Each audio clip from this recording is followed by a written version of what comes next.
This is breaking news from the Las Vegas Review-Journal, sponsored by Michael Gaughan's South Point Hotel, Casino, and Spa.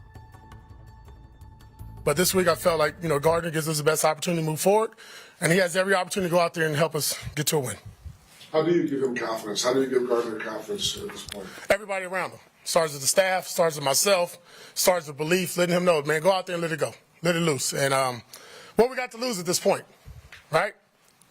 2-7. So everything that's behind us is behind us, and I'm looking forward to everything in front of me. You made some changes to the offensive staff. Scott Turner is the offensive coordinator, bringing in Norv, Joe Philbin, the offensive line coach.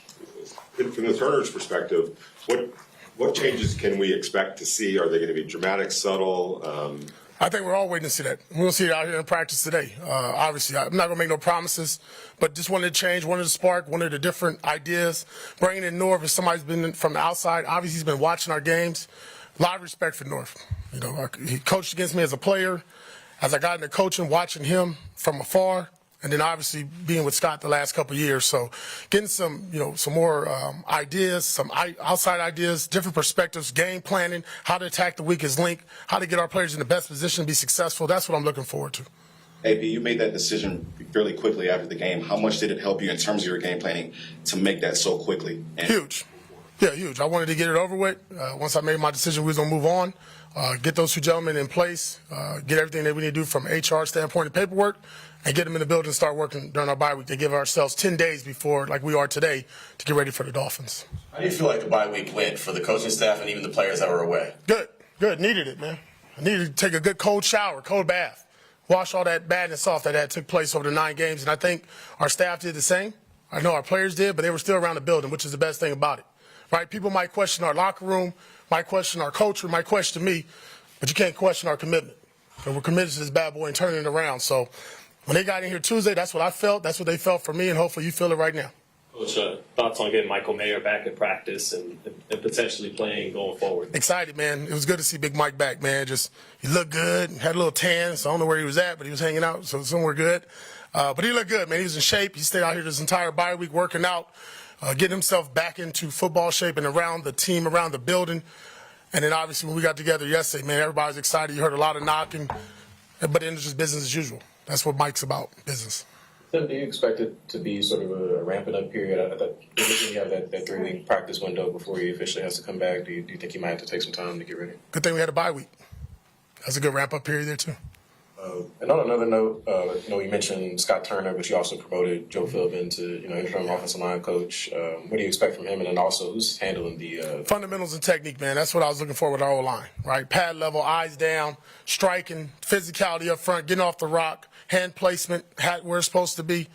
Joe Philbin's been around this game a long time, coached some really good offensive lines, been around some good offenses as well. And obviously, you got a gentleman who's been a head coach. We talked about that prior. He's been an offensive coordinator. And his forte is O-line play. And, the one thing we talked about was just purely how we look off the offensive line. What does it look like physically from a technique standpoint, from a fundamental standpoint. So I'm excited to see what these guys do today in practice going forward.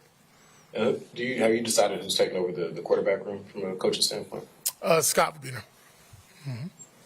As far as the offense, at this point of the season, is it possible to make big changes or have to be more like tinkering and small changes? No, I think we should change how it looks, how it sounds, the outcome, the operation, the bottom line, being efficient in the run game, right? Taking care of the football, having opportunities in the red zone, scoring, all those things that were flaws for us in the first 9. That's where we want to see improvement.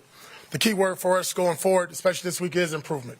And it's not going to be all in 1 week. So I'm not going to fix all those things. I doubt we can do that in 1 week. But there are certain things that we talked about as a staff and as a team that we need to fix this week, especially. Jackson Powers Johnson played well at center.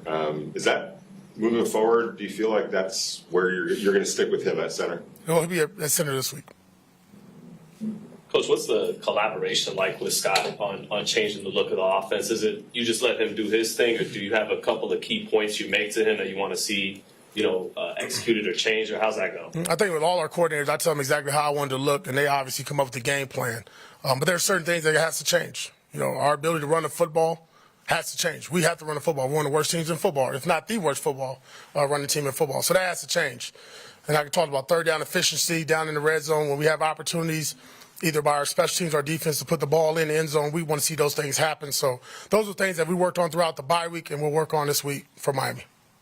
AP, I know the teams are different from last year, but obviously you guys did play the Dolphins last year. Are there anything that you can take from that game last year to help you this year? Yeah, I think filling their speed, because that's real. Those dudes are fast, man. 4.2, 4.3, 4.4. Just I don't think anybody's in a 4.5. I think that's illegal for their scouting department. But it's real. I think for us to fill that with 10, with 17, 28 didn't play in that game as much. I believe in 31. So just, getting those guys going, understanding the tempo and the speed, the efficiency that Tua plays at, I think that was really good. And that's good film for us to go back and now watch as we look at the other 4 games this year as well. Your line got banged up in the last game. Where do they stand from a health standpoint? Bye week helped. The bye week helped. I'll just say that. The bye week helped. We're getting there. We're getting there. And the good part about it, guys don't want to be in the training room. We got that kind of team where guys don't want to be in the training room. They want to be on the grass. Is Colton going to be able to practice, and also Andre James? Yeah, Colton will be limited, and Andre will be out today. That's good. All right, good. Bring that juice. Thank you. Thanks. You've been watching Breaking News from the Las Vegas Review-Journal, sponsored by Michael Gaughan's South Point Hotel, Casino, and Spa.